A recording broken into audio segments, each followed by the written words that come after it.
할렐루야. 오늘 말씀은 우리가 하여세 말씀 호세아서를 지금 하고 있는데 그 중에서 호세아 1장과 2장 사이의 말씀을 가지고 함께 은혜를 나누고자 합니다.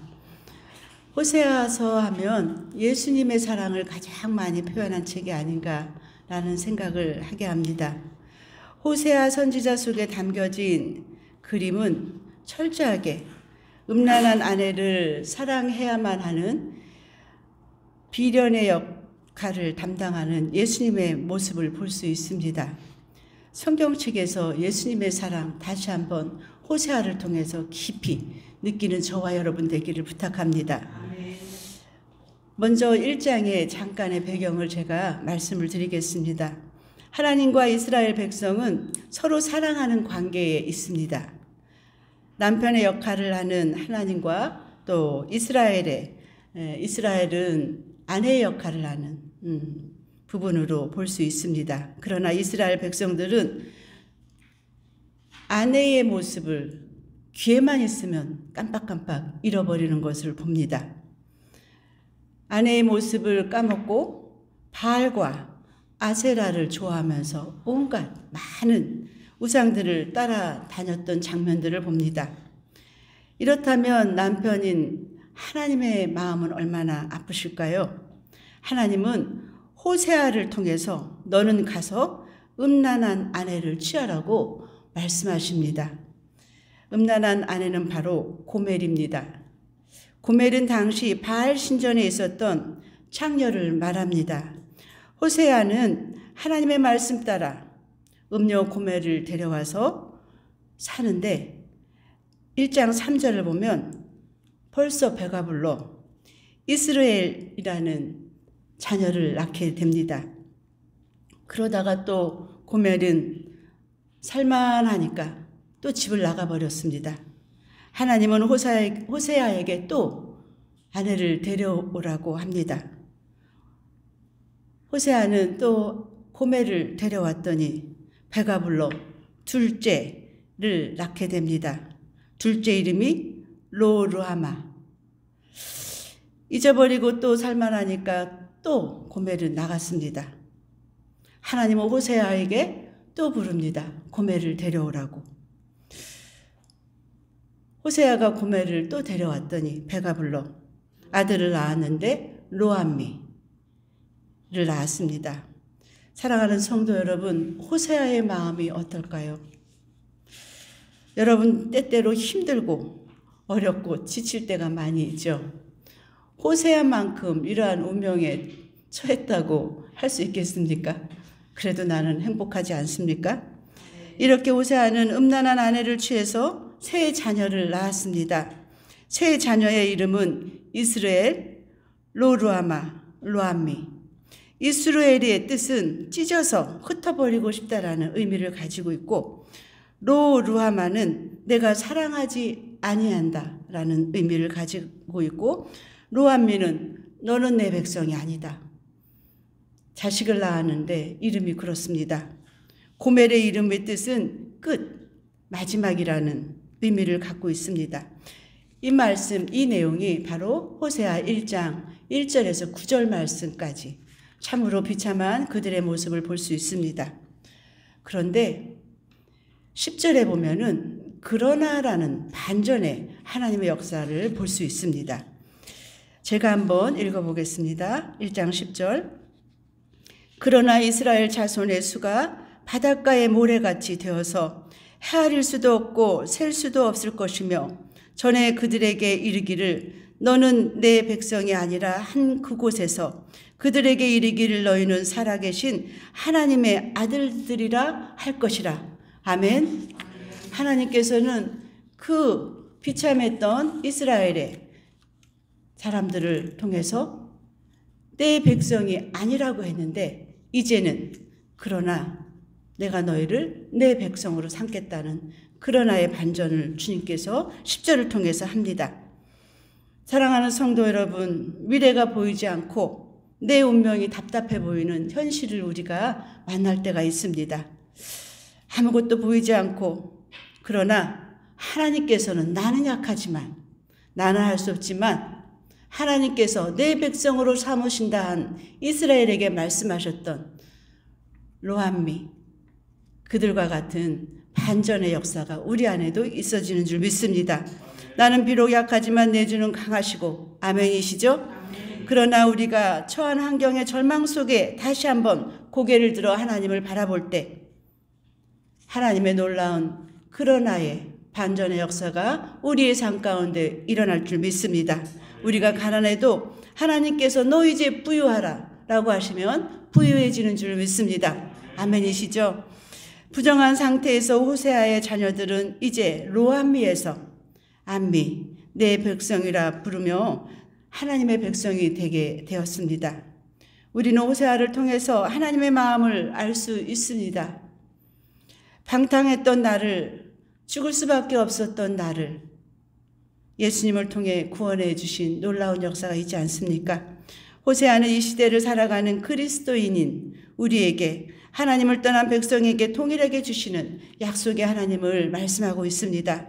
바람난 이스라엘, 바로 우리의 모습이 아닐까 생각합니다. 영적으로 좋은 것만 있다면 성전에선 주님을 섬기는 듯 하다가 바깥에 환경 가운데 나가기가 하면 힘들고 지친 나의 마음이 어느새 주의 성전을 섬겼을 때하고 다르게 이상한 길로 빠지는 일들을 우리는 볼 수 있습니다. 그것이 바로 고멜의 모습이 아닐까요? 하나님과 첫사랑을 시작하면서 결혼을 했지만 살다 보니까 하나님의 은혜와 첫사랑을 잃어버리는 우리의 삶을 다시 한번 돌아봅니다. 바알을 숭배하는 우리의 모습도 있지 않았습니까? 바람난 이스라엘과 같은, 고멜과 같은 우리의 마음을 다시 한번 주님 앞에 고백하는 저와 여러분 되기를 부탁합니다. 사람이 살면서 마음이 궁핍함과 허전함이 생기면 당연히 무엇인가 찾기를 원합니다. 허전한 마음을 채우기 위해서 찾아다니는 일들을 볼 수 있습니다. 고멜은 그것을 채우기 위해서 바알을 찾았습니다. 우상을 찾았습니다.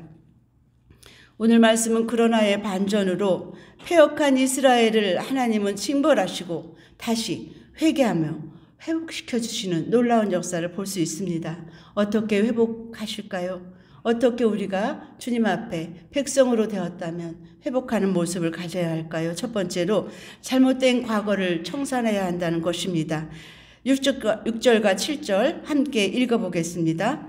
그러므로 내가 가시로 그 길을 막으며 담을 쌓아 그로 그 길을 찾지 못하게 하리니 그가 그 사랑하는 자를 따라갈지라도 미치지 못하며 그들을 찾을지라도 만나지 못할 것이라. 그제야 그가 이르기를 내가 본 남편에게로 돌아가리니 그때의 내 형편이 지금보다 나음이라 하리라. 이스라엘 백성들은 고멜과 같이 세상의 우상을 따라다녔습니다. 그래서 하나님께서 그들 앞에 무엇을 만들었습니까? 그 길을 막고 가시로 그 길을 막았습니다.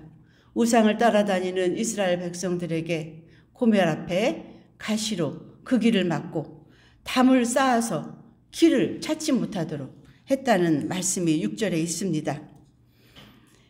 우리의 인생의 고난이 찾아올 때 사랑하는 성도 여러분, 가시로 하나님께서 우리를 막으신 줄 믿습니다. 아멘. 채찍이 때때로 힘들고 어렵지만 감사하는 마음이 우리 안에 있기를 소망합니다. 아, 하나님이 나를 진짜로 사랑하고 계시는구나. 하나님만이 진짜 나의 사랑이시구나 라는 것을 고난이 왔을 때, 우리 앞에 가시던 불이 덮였을 때 깨닫는 은혜가 있기를 부탁합니다. 그런데 우리는 그렇지 않습니까? 가시가 주어지면 어떻게 생각하나요? 내가 하나님을 믿고 얼마나 의지했는데, 얼마나 많은 시간을 주님 앞에 엎드렸는데 하나님께서 내 인생 앞에 가시를 두실 수 있습니까? 라고 우리는 반문을 합니다. 하나님께서 담을 쌓아 놓으시고 왜 나를 이렇게 힘들게 하십니까? 어떻게 내 인생의 길이 이렇게 막힐 수 있습니까? 우리는 한탄하며 하나님께 회개를 하기는커녕 원통과 불만을 늘어놓는 일이 많지 않습니까? 이 산을 넘으면 또 산이 있고, 사는가 싶더니 또 더 큰 산이 보여지고 이런 인생을 어떻게 살 수 있을까라는 참으로 힘든 우리의 고백을 볼 수 있습니다. 사랑하는 성도 여러분, 하나님께서 이렇게 담을 쌓아 놓으신 이유가 무엇일까요? 계속해서 그 길을 간다면 낭떠러지가 있다는 것입니다. 아멘. 그 길을 못 가게 하려고 담을 놓으신 것입니다. 그러므로 하나님께서 막아 놓으시면 그 길로 가지 않아야 합니다. 가시던 불 앞에 머물러서 주님의 하실 일들을 우리는 기다리고 인내해야 하는 것입니다. 세상은 좋아하지 말라고 하시면 우리는 이제 세상을 좋아하지 말아야 합니다. 쉽진 않습니다. 가지 말라 하면 가지 말아야 합니다. 세상을 기대고 의지하려는 우리의 고집스러운 마음 때문에 참으로 더 힘들어지는 것들을 우리는 경험합니다. 하나님께서 우리를 사랑하시기에 담을 쌓아놓고 가시를 덤불로 우리 앞에 막으셨던 것입니다. 그것이 바로 은혜인 줄 믿습니다. 그러므로 하나님 앞에 원망 말고 그분이 주시는 은혜에 감사하며 하나님께 돌아가는 저와 여러분 되기를 부탁합니다. 세상이 좋다고 따라갔지만 결국에는 거기에 도달하지 못하고 만나지 못했던 고멜의 모습을 보지 않습니까? 7절의 말미에 보면 그제야 그가 이르기를 내가 본 남편에게로 돌아가겠다. 의미하는 것은 무엇일까요? 세상을 따라가 봐야 결국 만나지도 못하고 또 다다르지도 못한다는 것입니다. 허무한 것, 더 큰 공허함만 쌓인다는 것입니다. 너는 가서 뭔가를 붙잡고 기쁨을 누리며 살 것 같았지만 그것은 다 헛된 것이었고 아무리 찾아봐도 만날 수 없다. 이렇게 말씀하시는 것 아니겠습니까? 세상에 빠져 있었지만 그곳의 허망함과 공허함, 하나님의 것들을 발견하지 못했다면 이제 다시 하나님 품에 돌아오는 저와 여러분 되기를 부탁합니다. 우리 삶에 가시와 담을 두실 때 깨닫고 하나님 앞에 돌아와 참으로 내가 본 남편에게로 다시 돌아오는 그러한 은혜가 있는 저와 여러분 되기를 부탁합니다. 하나님을 떠나기 전에는 몰랐지만 주의 성전을 떠나기 전에는 몰랐지만 내가 주를 사모했던 그 열정을 떠났을 때 하나님께서는 얼마나 우리에게 지치고 힘든 놀라운 일들이 있다는 것을 우리가 말씀을 통해서 다시 한번 깨닫기를 부탁합니다. 오늘날 구약시대처럼 하나님은 예언자들을 통해서 나에게 직접 음성으로 들려주는 일은 별로 없습니다. 우리가 영적 분별을 할 수 있는 것은 무엇일까요? 하나님의 말씀이 성경에서 볼 수밖에 없습니다. 성경을 읽을 때 우리는 깨닫는 은혜도 있고 성경을 통해서 우리는 하나님을 만날 수 있습니다. 영적 분별력으로 주의 것과 세상의 것을 구별하는 저와 여러분 되기를 부탁합니다. 두 번째로 인생을 새롭게 다시 리셋하기를 원하신다면 어떻게 해야 될까요? 회복하기를 원한다면 베푸신 은혜를 우리가 기억해야 합니다. 8절에서 9절 함께 읽어보겠습니다.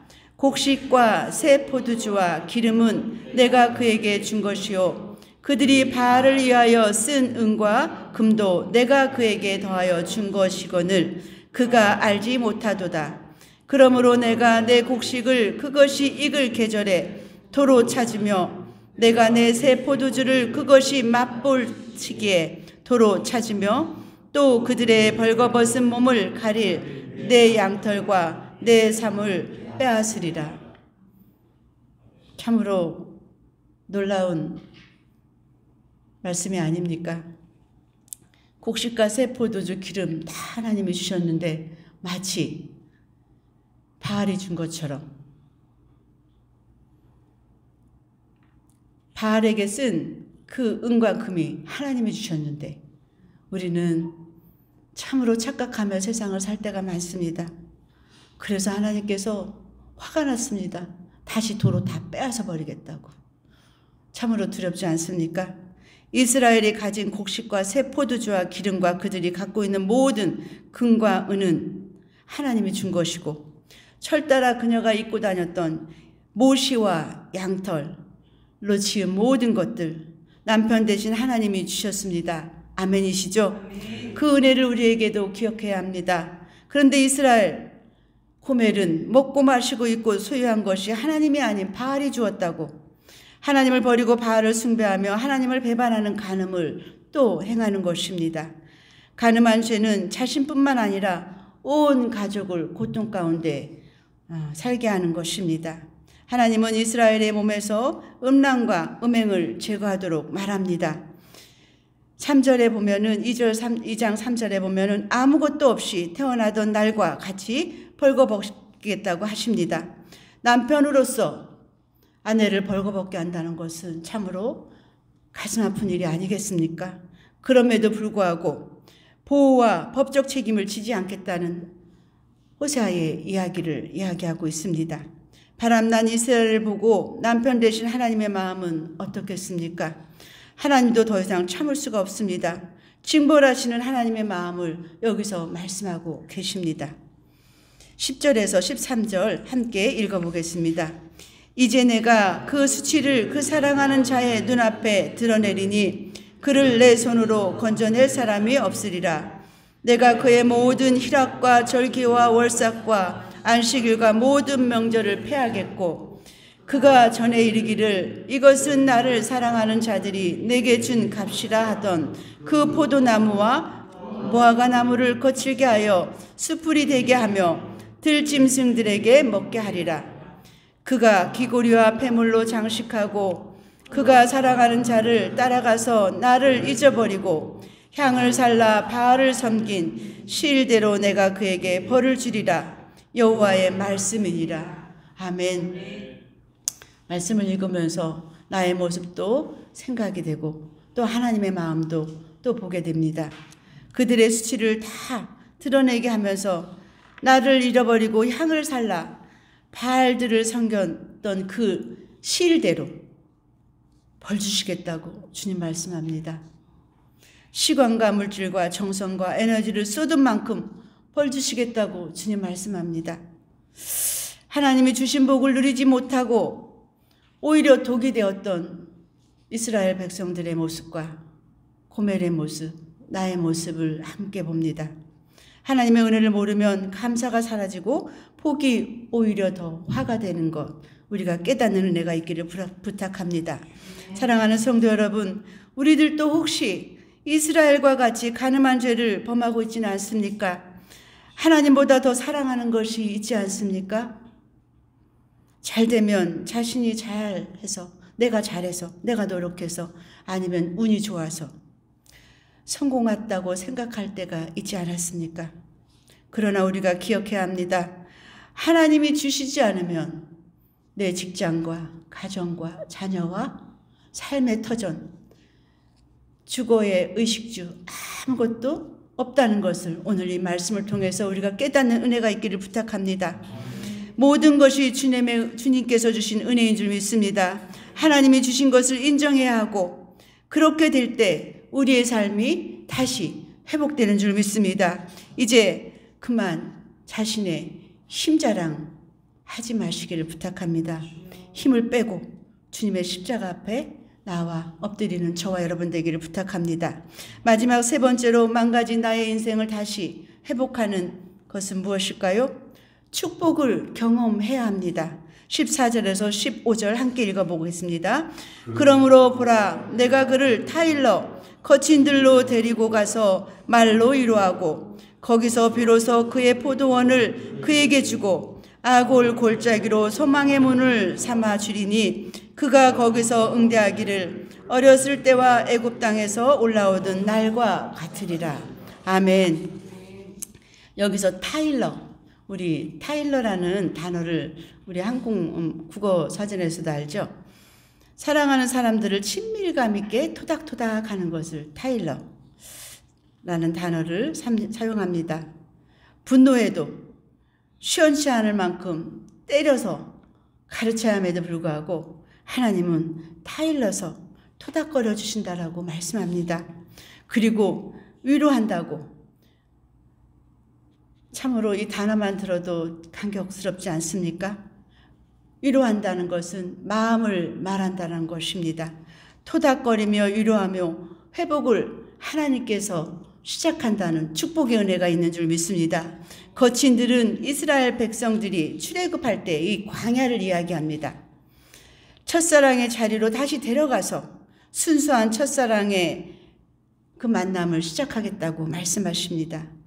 이스라엘이 하나님을 만난 첫사랑의 장소 출애굽 광야, 고난과 빈곤의 장소 같지만 광야는 하나님을 만나는 사랑의 장소인 줄 믿습니다.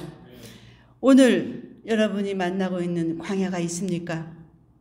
그곳에서 하나님께서 놀라운 은혜를 경험하고 첫사랑을 회복하는 시간인 줄 믿습니다. 하나님은 이스라엘을 유혹하는 우상들이 없는 곳으로 하나님과 독대할 수 있는 광야로 우리를 데려가십니다. 영적으로 보면 광야야말로 하나님과의 가장 가까운 곳입니다.